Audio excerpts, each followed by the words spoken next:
শুভেচ্ছা মাছরাঙা দেশের সংবাদে সবাইকে স্বাগত জানাচ্ছি ফারহানা পারভিন। শুরুতেই জানিয়ে দিচ্ছি গার্ডিয়ান লাইফ ইন্স্যুরেন্স সংবাদ শিরোনাম। 15 বছর ধরে বন্ধ ময়মনসিংহ মেডিকেলের রেডিওথেরাপি মেশিন, ক্যান্সারের উন্নত চিকিৎসা থেকে বঞ্চিত 5 বিভাগের রোগীরা। মহালয়ার মধ্য দিয়ে রোববার শুরু হচ্ছে শারদীয় দুর্গোৎসব, চলছে প্রস্তুতি, ব্যস্ত প্রতিমা কারিগররা, নির্বিঘ্ন করতে নানা পদক্ষেপ নিচ্ছে প্রশাসন। শুনছিলেন শিরোনাম। নিডো স্কুল এজ 5+ এ থাকা দরকারি ভিটামিন ও মিনারেল স্কুল বয়সী শিশুর ফোকাস ও মেমোরি, দৃষ্টিশক্তি এবং এনার্জি ধরে রাখতে সহায়তা করে। এবার বিস্তারিত। 15 বছর ধরে বন্ধ ময়মনসিংহ মেডিকেল কলেজ হাসপাতালের রেডিওথেরাপি মেশিন, ফলে মরণব্যাধি ক্যান্সার চিকিৎসায় উন্নত সেবা থেকে বঞ্চিত হচ্ছেন এই অঞ্চলের রোগীরা। হাসপাতালে নতুন ক্যান্সার ইউনিট চালু হলে আনা হবে নতুন রেডিওথেরাপি মেশিন, জানিয়েছে কর্তৃপক্ষ। ময়মনসিংহ রিপোর্টারের পাঠানো তথ্য এবং ছবিতে desk report. Mymensingh medical college হাসপাতাল ছাড়া বিভাগের বাকি 5 জেলার কোথাও নেই ক্যান্সার হাসপাতাল বা ইউনিট। ক্যান্সার আক্রান্তদের উন্নত চিকিৎসার জন্য 1996 সালে ময়মনসিংহ মেডিকেল কলেজ হাসপাতালে স্থাপন করা হয় কোবাল্ট 60 রেডিওথেরাপি মেশিন, কিন্তু গেল 15 বছর ধরে বিকল হয়ে পড়ে রয়েছে সেটি।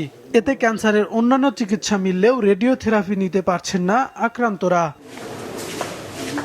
উন্নত চিকিৎসা নিতে রোগীদের যেতে হচ্ছে ঢাকায়, এতে আগের তুলনায় বেড়েছে চিকিৎসা ব্যয়। 17 মাস ধরে চিকিৎসা হইতাছি, কিন্তু ময়মনসিংহে রেডিওথেরাপি নাই, যার দরুন রোগীদের অত্যন্ত কষ্ট হয়, যা বলার নাই আর কি। সরকারের কাছে একটা আবেদন যে ক্যান্সারের চিকিৎসা হলো ব্যয়বহুল, চিকিৎসা আমরা চালাইতে পারি না। এখন একটা থেরাপি মেশিন দিলে আমাদের ভালো হইতো। ঢাকা যায় থেরাপি দিতে হয়, অনেক রোগীর কষ্ট হয়। আমেরিকান কোম্পানির মেশিন হয়, কোম্পানির সাপোর্ট না পাওয়ায় এটি পুনরায় চালু করা যায়নি বলে জানিয়েছে রেডিওথেরাপি বিভাগের প্রধান। এই মেশিনের যে সোর্স, যারা সাপ্লায়ার ছিল, এই কোম্পানি বন্ধ হয়ে যাওয়াতে বা তাদের সাথে যোগাযোগ, তারা এই প্রোডাকশনে না যাওয়াতে এই মেশিনের জন্য স্পেসিফিক আমরা সোর্স আর কালেক্ট করতে বাংলাদেশ আর কালেক্ট করতে পারে নাই, যে কারণে মেশিনটা আর সার্ভিসে আসতে পারে নাই। হাসপাতাল কর্তৃপক্ষ জানিয়েছে মেশিনটির টেকনিক্যাল সমস্যা সারাতে বিভিন্ন সময়ে নানা পদক্ষেপ নিয়েও কোনো লাভ হয়নি। নতুন ক্যান্সার ইউনিট চালু হলে অত্যাধুনিক রেডিওথেরাপি মেশিন সহ ক্যান্সার চিকিৎসার আধুনিক সরঞ্জাম স্থাপন করার কথা জানিয়েছে কর্তৃপক্ষ। ক্যান্সার, হৃদরোগ এবং কিডনি রোগীদের চিকিৎসার জন্য এখানে নিচে 2 তলা এবং উপরে 15 তলা, মোট 17 তলা বিশিষ্ট একটা হাসপাতাল, আলাদা বিল্ডিং স্থাপন করা হচ্ছে এবং সেখানে এই 3 রোগের চিকিৎসা প্রদান করা হবে। এবং সেখানে এই রেডিওথেরাপি প্রদান করার জন্য এই ক্যান্সার রোগীদের এখানে লিনিয়াক অ্যাক্সেলারেশন মেশিন 2টা স্থাপন করা হবে। নির্মাণাধীন আধুনিক ক্যান্সার ইউনিটের কাজ দ্রুত শেষ করে রেডিওথেরাপি সেবা চালুর দাবি রোগীদের। মাছরাঙা নিউজ ডেস্ক।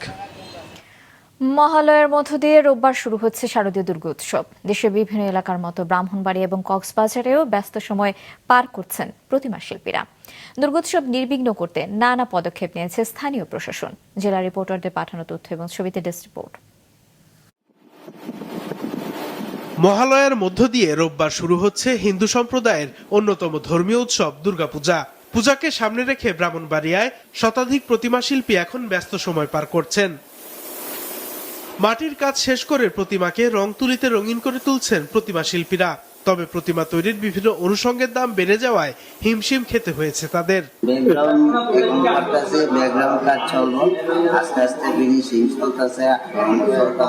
আমাদের যে খরচ, দ্রব্যমূল্য, এগুলি আপনার সব কিছুই আপনি বাড়ছে, সেই অনুসারে আমরা ঠিক সেই রেটটা পাইতেছি।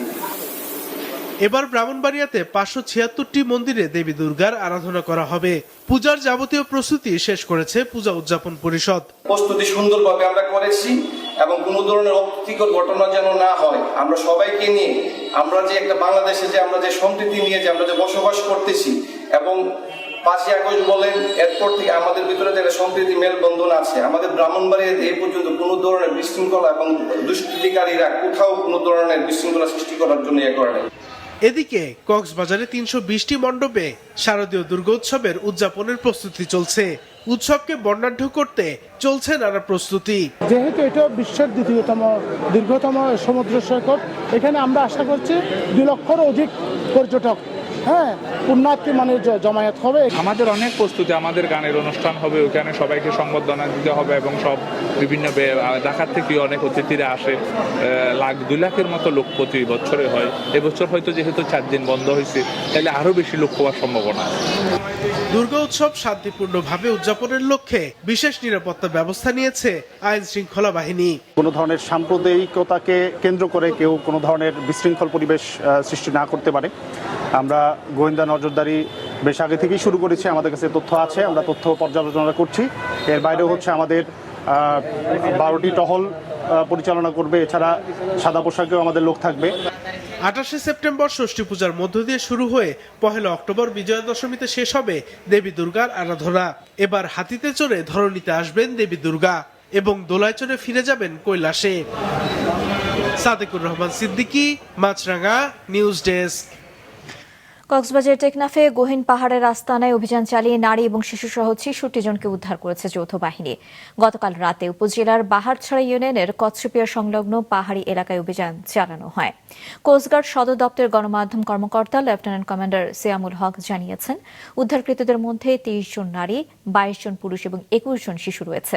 তাদের মধ্যে অধিকাংশই রোহিঙ্গা নাগরিক।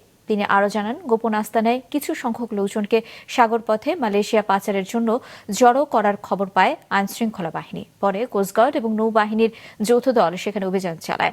আইনশৃঙ্খলা বাহিনীর উপস্থিতি টের পেয়ে 15 থেকে 20 জন দুর্বৃত্ত কৌশলে পালিয়ে যায়। পাচারকারীরা তাদের আটকে রেখে নির্যাতনের মাধ্যমে মুক্তিপণ আদায় করার চেষ্টা করছিল। অভিযান চলাকালীন যৌথ বাহিনীর উপস্থিতি টের পেয়ে পাচারকারীরা পালিয়ে যাওয়ায় কাউকে আটক করা সম্ভব হয়নি। তাদের আটকের নিমিত্তে নৌবাহিনী ও কোস্টগার্ডের গোয়েন্দা নজরদারি ও অভিযান চলমান রয়েছে। দেশের 70% মানুষ পিআর পদ্ধতি নির্বাচন চায়, অথচ সরকার এবং একটি দল তা মানতে নারাজ বলেছেন জামায়াতের সেক্রেটারি জেনারেল মিয়া গোলাম পরওয়ার। সাধারণ মানুষের আকাঙ্ক্ষাকে গুরুত্ব দিতে গণভোটের দাবি করেন তিনি। পিআর পদ্ধতি নির্বাচন সহ 5 দফা দাবিতে বাদ-জুম্মা জেলা এবং মহানগর জামায়াতের আয়োজনে রংপুর পাবলিক লাইব্রেরি মাঠে বিভাগীয় বিক্ষোভ সমাবেশে তিনি এসব কথা বলেন। এ সময় তিনি আরও বলেন, সকল দলের অংশীদারিত্ব থাকলে কর্তৃত্ববাদী সরকার গঠন করতে পারবে না। যারা এটা চায় না তারাই পিআর এর বিরোধিতা করছে। পিআর থাকলে বিভিন্ন দলের যোগ্য নেতারা প্রতিনিধিত্ব করার সুযোগ পাবে বলেও জানান তিনি। সমাবেশ শেষে নগরীতে একটি বিক্ষোভ মিছিল বের হয়। যারা কালো টাকা দিয়ে কোটি কোটি টাকার মনোনয়ন বাণিজ্য করতে পারবে না, তারা পিআর ঠেকাতে চায়। সকল দলের প্রতিনিধিত্বের মধ্য দিয়ে একটি অংশীদারিত্বের সরকার আসলে কর্তৃত্ববাদী সরকারের শাসন চালাতে পারবে না যারা, তারা পিআর ঠেকাতে চায়। এই জন্য তারা পিআর এর বিরোধিতা করছেন। এদেশের অধিকাংশ জনগণ পিআর চায় কিনা আপনি গণভোটে পিআর এর পক্ষে মতামত গ্রহণ করুন। জুলাই সনদ ঘোষণা, পিআর পদ্ধতিতে নির্বাচন, আওয়ামী ফ্যাসিবাদদের বিচার দৃশ্যমান সহ 5 দফা দাবিতে ময়মনসিংহে বিক্ষোভ মিছিল করেছে খেলাফত মজলিস। খেলাফত মজলিস মহানগরের উদ্যোগে দুপুরে নগরে টাউন হল মোড় থেকে একটি বিক্ষোভ মিছিল বের হয়। মিছিলটি নগরীর প্রধান সড়ক প্রদক্ষিণ করে। মিছিল পূর্ব সমাবেশে বক্তারা দ্রুত জুলাই জাতীয় সনদ ঘোষণা করে কার্যকর আইন ভিত্তিক প্রদান করা সহ সনদের ভিত্তিতেই 13শ জাতীয় সংসদ নির্বাচন অনুষ্ঠানের দাবি জানান। 35 বছর পর অনুষ্ঠিত হচ্ছে চট্টগ্রাম বিশ্ববিদ্যালয় কেন্দ্রীয় ছাত্র সংসদ চাকসু নির্বাচন। শেষ হয়েছে মনোনয়ন ফরম জমা দেয়া।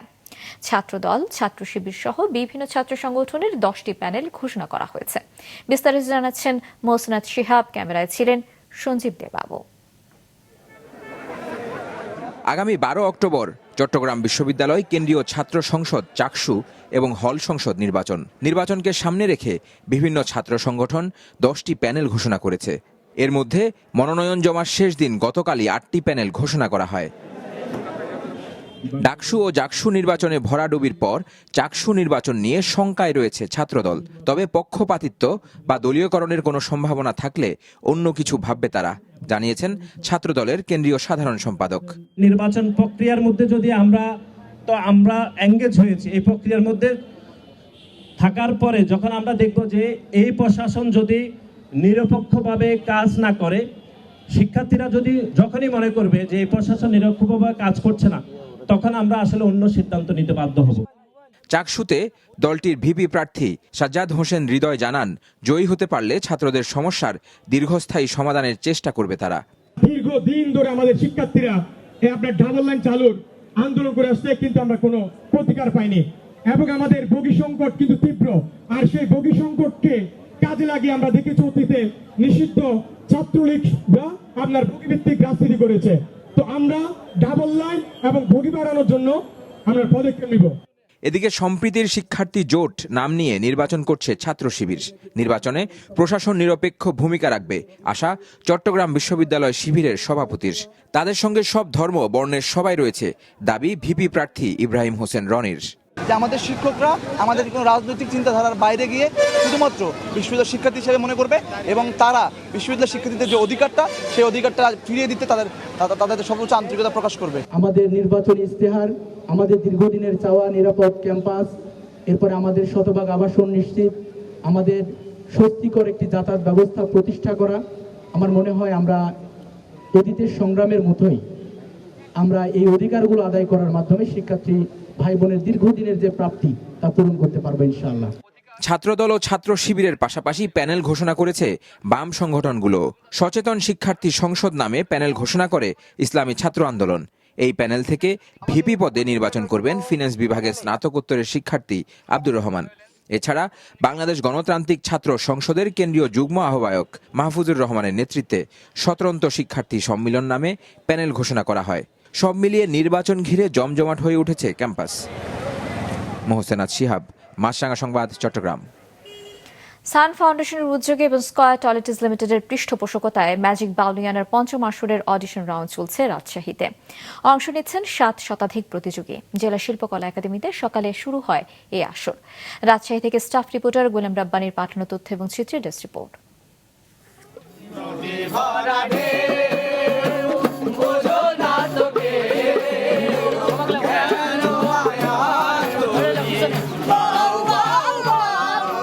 রোদ উপেক্ষা করে সকাল সকাল হাজির গান পাগল এসব মানুষ। উৎসাহ উদ্দীপনায় যারা মাতিয়ে তোলেন রাজশাহী শিল্পকলা একাডেমি প্রাঙ্গণ। নানান বাউল গান ও যন্ত্রের সুরে অন্য দিনের চেয়ে আজ অনেকটাই আলাদা রাজশাহী জেলা শিল্পকলা একাডেমি। নিজেদের প্রতিভা জানান দিতে এসেছেন ওই এলাকার প্রতিযোগীরা। প্রতিযোগিতায় অংশ নেয়ার আগে ঝালিয়ে নেন নিজেদেরও। রাজশাহী অঞ্চলে 5000-এরও বেশি প্রতিযোগী রেজিস্ট্রেশন করলেও অডিশন রাউন্ডে অংশ নেন 700-এরও বেশি। প্রতিযোগিতার রুমে ঢুকি, প্রথমে আমার একটু ভয় ভয় করেছিল। তারপর আমাদের যে বিচারক ছিলেন তারা অত্যন্ত ভালো। তারা প্রথমে আমাকে একটু সাহস দিয়েছেন। আমি সেই সাহসে আমার গানটা আমি পরিবেশন করতে পেরেছি এবং নির্ভয়ে তেমন কোনো সমস্যা না করে আমি গানটা গিয়েছি। কিছু ভুলভ্রান্তি ছিল, ধরিয়ে দিলেন, আমাকে পরামর্শ দিলেন, তারপরে ইয়েস কাটে দিলেন। নির্বাচকরা জানান, গুরু ধরে গান শেখার প্রবণতা দিন দিন কমে এসেছে। যান্ত্রিক নানা উপায়ে গান শিখতে গিয়ে ব্যাকরণ হারিয়েছেন অনেকেই।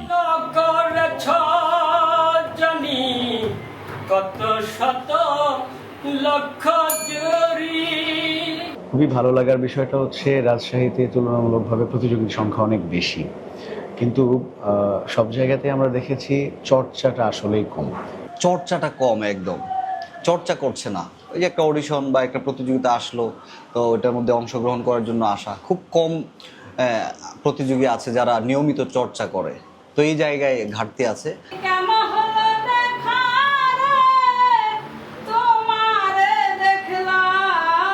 সারাদিন পর্যবেক্ষণ শেষে রাজশাহী পর্বের সেরাদের নির্বাচিত করছেন নির্বাচকরা।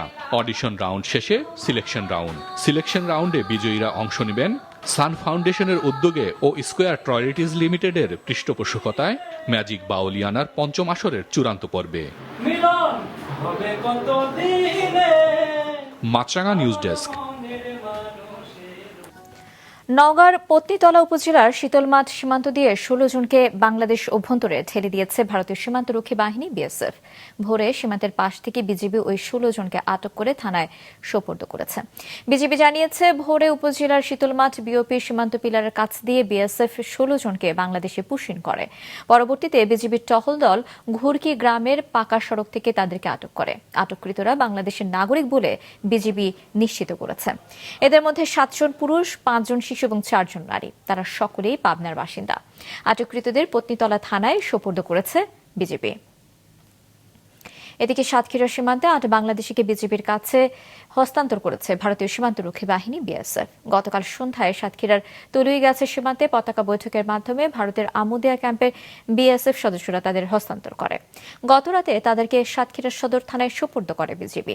আটক বাংলাদেশি নাগরিকরা গত বুধবার রাত 10টার দিকে ভারতের হাকিমপুর চেকপোস্ট অতিক্রমকালে বিএসএফ তাদেরকে আটক করে জানায় বিজিবি। গতকাল বিএসএফ এর আমুদিয়া কোম্পানি কমান্ডার ইন্সপেক্টর বিকাশ কুমার এবং সাতক্ষীরার তলুইগাছা বিজিবির কমান্ডারের মধ্যস্থতায় পতাকা বৈঠকের মাধ্যমে তাদেরকে বিজিবির কাছে হস্তান্তর করা হয়। আটককৃতরা ময়মনসিংহ, কিশোরগঞ্জ, নারায়ণগঞ্জ, যশোর এবং সাতক্ষীরার বাসিন্দা। সাতক্ষীরা সদর থানা পুলিশ পরে তাদেরকে পরিবারের কাছে হস্তান্তর করে। টানা বৃষ্টি এবং পাহাড়ি ঢলে শেরপুরের ঝিনাইগাতি এবং নালিতাবাড়ী উপজেলা অন্তত 15টি গ্রামের 20,000 মানুষ পানিবন্দী হয়ে রয়েছে। এদিকে নালিতাবাড়ী উপজেলার পাহাড়ি ঢলের পানিতে ভেসে গিয়ে হুমায়ুন এবং আতিক নামে 2 জনের মৃত্যু হয়েছে। নিখোঁজের 7 ঘণ্টা পর গতরাতে তাদের মরদেহ উদ্ধার করে ফায়ার সার্ভিস। স্থানীয়রা জানিয়েছে, গতকাল দুপুরে চিল্লাখালী নদীতে পাহাড়ি ঢলে পানির সঙ্গে ভেসে আসা লাকড়ি ধরতে যায় হুমায়ুন এবং তার চাচাতো ভাই আতিক হাসান। এ সময় তীব্র স্রোতে তারা ভেসে যায়। এদিকে উজানের পাহাড়ি ঢল এবং টানা কয়েকদিনের বৃষ্টিতে গাইবান্ধার 4 উপজেলার তিস্তা, যমুনা এবং ব্রহ্মপুত্র সহ 8টি নদীর পানি বৃদ্ধি পেয়েছে। পানি বৃদ্ধির কারণে গাইবান্ধার সাঘাটা, ফুলছড়ি, সুন্দরগঞ্জ এবং গাইবান্ধা সদরে অন্তত 10টি চরের নিম্নাঞ্চল প্লাবিত হয়েছে। বৃষ্টি এবং সরবরাহ সংকটের অজুহাতে দেশের বিভিন্ন জেলায় বেড়েছে সবজি, কাঁচামরিচ, পেঁয়াজ সহ বিভিন্ন নিত্যপণ্যের দাম। বাজার তদারকির অভাবে অসাধু ব্যবসায়ীরা তাদের ইচ্ছে মতো পণ্যের দাম নিয়ন্ত্রণ করছেন বলে অভিযোগ ক্রেতাদের। গতকাল গাইবান্ধার বিভিন্ন বাজারে কাঁচামরিচ 160 টাকা কেজি দরে বিক্রি হলেও এক রাতের ব্যবধানে কাঁচামরিচের দাম 20 টাকা বেড়েছে। কেজিতে 5 টাকা বেড়ে 75 টাকায় বিক্রি হচ্ছে পেঁয়াজ। সবজির মধ্যে বেগুন, চিচিঙ্গা, ঢেঁড়স এবং করলার দাম বাড়তি। যশোরেও একদিনে কেজিতে 100 টাকা বেড়ে 250 টাকায় বিক্রি হচ্ছে কাঁচামরিচ। ব্যবসায়ীদের দাবি, ভারত থেকে কাঁচামরিচ আমদানি করা হলেও চাহিদা মিটছে না। প্রায় একই পরিস্থিতি রাজবাড়ীতেও। এদিকে দিনাজপুরের হিলিতে প্রতি ডজন ডিম 20 টাকা থেকে বেড়ে 120 টাকায় বিক্রি হচ্ছে। ফার্মেসির আড়ালে মদ বিক্রির অভিযোগে লক্ষ্মীপুরে 3 জনকে গ্রেফতার করেছে সেনাবাহিনী। গতরাতে শহরের থানা রোড এলাকায় অভিযান চালিয়ে তাদের গ্রেফতার করা হয়। এ সময় উদ্ধার করা হয় 23 বোতল দেশীয় মদ। গ্রেফতারকৃতরা হলেন বাঞ্ছনগর গ্রামের কিশোর কুমার সাহা, তার ছেলে জয় সাহা এবং শ্রীধাম চন্দ্র বাচার। সেনাবাহিনীর camp commander captain Mohammad Rahat Khan জানান, শহরের থানা রোড এলাকার নদী বাংলা রশিদ চৌধুরী কমপ্লেক্স সংলগ্ন জয় ফার্মা ফার্মেসির আড়ালে মদ বিক্রির তথ্য পায় সেনাবাহিনী। পরে অভিযান চালিয়ে ফার্মেসির পেছনে কিশোর কুমার সাহার বাসা থেকে 23 বোতল মদ উদ্ধার করা হয়। একই সঙ্গে বিপুল পরিমাণ খালি বোতলও পাওয়া যায়। পরবর্তী আইনানুগ ব্যবস্থা গ্রহণ করতে তাদের থানায় প্রেরণ করা হবে বলে জানায় সেনাবাহিনী। জমে উঠেছে গাজীপুরের কালিয়াকৈর উপজেলার কাঁঠালবাড়িতে নৌকা কেনা বেচা। ছোট থেকে বড় সব ধরনের নৌকারই বেশ চাহিদা রয়েছে। মাত্র 3000 টাকাতেও পাওয়া যায় কোষা নৌকা। গাজীপুর থেকে ফারদিন ফেরদৌসের রিপোর্ট। চারদিকে থই থই পানি। এ সময় নিচু এলাকার মানুষের একমাত্র ভরসা নৌকা। সেই নৌকা চাহিদা মতো বাজেটে পাওয়াটা কষ্টকর। তবে গাজীপুরের কালিয়াকৈর উপজেলার কাঁঠালতলিতে পাওয়া যায় হরেক রকম নৌকা। চাম্বল কাঠ দিয়ে তৈরি এক একটি নৌকা 3000 থেকে 10,000 টাকায় বিক্রি হয়। পানি বাড়লে বিক্রি বাড়ে। এবার নৌকা ভালোই বিক্রি হয়েছে বলে জানান নৌকা ব্যবসায়ীরা। লোকের দাম বাড়া, পুলান স্কুলে যে হারে না বসার দিকে কাজেতে বাড়ালো তো লিয়ানে লাগবো। আমাদের ছেলেমেলে স্কুলে যাইতে পারে না পানির জন্য, এই কারণে আমাদের পারাপারের জন্য লোকাল নিয়ে আমরা অনেক দূর থেকে আইছি। ছোট নৌকা একজন কারিগর একদিনেই তৈরি করতে পারেন, এজন্য মজুরি নেন 800 টাকা। তবে বড় নৌকা তৈরিতে সময় লাগে বেশি। ধরেন 4,500, 5,000, 3,500 এক দাম। আগে ওই 6,000, 5,500 এরকম বিক্রি করছি, অহনো তাই 5,500, 6,000। যেটা একটু ওই পাতিলা সারি দেয় ওইটার দাম হলো 8,000, 9,000 এরকম। ব্যবসা টিকিয়ে রাখতে অসচ্ছল কারিগররা সাহায্যের আবেদন জানালে তাদের সব ধরনের সহায়তার আশ্বাস দিয়েছেন উপজেলা নির্বাহী কর্মকর্তা। খুব দরিদ্র শ্রেণীর মানুষই সাধারণত পেশাগুলোর সাথে যুক্ত থাকে, তো যারা করছে আমরা তাদেরকে সাধুবাদ জানাই এবং এটা করার ক্ষেত্রে তাদের যদি কোনো সহায়তার প্রয়োজন পড়ে যে আমাদের সরকারি অফিসের, আমরা আপনাদের মাধ্যমে তাদেরকে রিকোয়েস্ট করব যাতে আমাদের শরণাপন্ন হয়। তাহলে আমরা আমাদের অসচ্ছল বা যারা এরকম উদ্যোক্তা টাইপ যে নিজেরা কাজ করতে চায় তাদেরকে আমাদের আর্থিকভাবে সহায়তা করার সুযোগ আছে। বর্ষা মৌসুমে খালবিলে ভরা গ্রামীণ জনপদে নৌকার কোনো বিকল্প নেই। মানে ভালো হওয়ায় কালিয়াকৈরের কাঁঠালতলের নৌকার কদর রয়েছে আশেপাশের এলাকায়। বছরে কয়েক মাস নৌকা তৈরি করে জীবিকা নির্বাহ করেন অনেকেই। ফারদিন ফেরদৌস, মাছরাঙা সংবাদ, গাজীপুর। অধিকার, কর্মসংস্থান, ন্যায় বিচার, গণতন্ত্র এবং একটি পরিপূর্ণ জীবনের জন্য গণহত্যা, ধ্বংস এবং বিশৃঙ্খলার বিরুদ্ধে অবস্থান নাও প্রতিপাদ্যে পটুয়াখালীর কলাপাড়ায় অনুষ্ঠিত হয়েছে সাইকেল র্যালি। বেলা 11টায় ধরিত্রী রক্ষায় আমরা ও স্বেচ্ছাসেবী সংগঠন আমরা কলাপাড়াবাসীর আয়োজনে সাইকেল র্যালি করে শিক্ষার্থীরা। আন্ধারমানিক নদীর তীর সংলগ্ন শহরের হেলিপ্যাড মাঠ থেকে র্যালিটি শুরু হয়। শহরের প্রধান সড়ক প্রদক্ষিণ করে প্রেস ক্লাবের সামনে গিয়ে শেষ হয়। র্যালিতে বিভিন্ন স্কুল কলেজের শতাধিক শিক্ষার্থী পরিবেশ রক্ষায় নানা প্ল্যাকার্ড নিয়ে অংশগ্রহণ করেন। এর আগে হেলিপ্যাড মাঠে এক আলোচনা সভা অনুষ্ঠিত হয়। লক্ষ্মীপুরের রামগঞ্জে যুবকদের নিয়ে সাঁতার প্রতিযোগিতা অনুষ্ঠিত হয়েছে। সকালে রামগঞ্জ সরকারি কলেজের পুকুরে এই প্রতিযোগিতা অনুষ্ঠিত হয়। প্রতিযোগিতায় পৌরসভার 9টি ওয়ার্ড থেকে প্রায় অর্ধশত প্রতিযোগী অংশ নেয়। প্রতিযোগিতা শেষে বিজয়ীদের হাতে নগদ অর্থ এবং ক্রেস্ট তুলে দেন রামগঞ্জ উপজেলা জামায়াতের আমির নাজমুল হাসান পাটোয়ারি। রামগঞ্জ জামায়াতের যুব বিভাগের আয়োজনে পুরস্কার বিতরণ অনুষ্ঠানে অন্যান্যদের মধ্যে উপস্থিত ছিলেন পৌর আমির অ্যাডভোকেট হাসান বান্নার সহ স্থানীয় নেতৃবৃন্দ। তৃতীয় দফায় কাপ্তাই বাঁধের গেট খুলে দেওয়ার 11 দিন পর হ্রদের পানি কিছুটা কমে আসায় বন্ধ করে দেওয়া হয়েছে বাঁধের সবকটি জলকপাট। সকাল 8টায় সবকটি গেট বন্ধ করে দেওয়া হয়। গত 8 সেপ্টেম্বর কাপ্তাই হ্রদে পানি বৃদ্ধি পেয়ে বিপদসীমার কাছাকাছি পৌঁছালে বাঁধের 16টি গেট 6 ইঞ্চি করে খুলে দেওয়া হয়। পরবর্তীতে হ্রদের পানির উচ্চতা বাড়তে থাকায় পানি ছাড়ার পরিমাণ সর্বোচ্চ 3.5 ফুট পর্যন্ত বাড়ানো হয়েছিল। এখনও কাপ্তাই হ্রদের তীরবর্তী এলাকার কয়েক হাজার পরিবার পানিবন্দী রয়েছে। মাছরাঙা দেশের সংবাদ শেষ করার আগে গার্ডেন লাইফ ইন্স্যুরেন্স সংবাদ শিরোনামগুলো আরও একবার। 15 বছর ধরে বন্ধ ময়মনসিংহ মেডিকেলের রেডিওথেরাপি মেশিন। ক্যান্সারের উন্নত চিকিৎসা থেকে বঞ্চিত 5 বিভাগের রোগীরা। মহালয়ার মধ্য দিয়ে রোববার শুরু হচ্ছে শারদীয় দুর্গোৎসব। দেশ জুড়ে চলছে প্রস্তুতি। প্রতিমা তৈরিতে ব্যস্ত কারিগররা। নির্বিঘ্ন করতে নানা পদক্ষেপ নিচ্ছে প্রশাসন। 35 বছর পর চাকসুতে লড়বে 10 প্যানেল। ক্যাম্পাস জুড়ে নির্বাচনী আমেজ। নিরপেক্ষ ভূমিকা পালন করবে প্রশাসন। আশা প্রার্থীদের। এ ছিল এখনকার মতো। ফেসবুকে আপডেট পেতে ভিজিট করুন মাছরাঙা টেলিভিশনের পেজে। ইউটিউব চ্যানেলেও দেখতে পারেন আমাদের সংবাদ প্রতিবেদন এবং অনুষ্ঠান। আমাদের পরবর্তী সংবাদ সন্ধ্যা 7টায় দেখার আমন্ত্রণ রইল।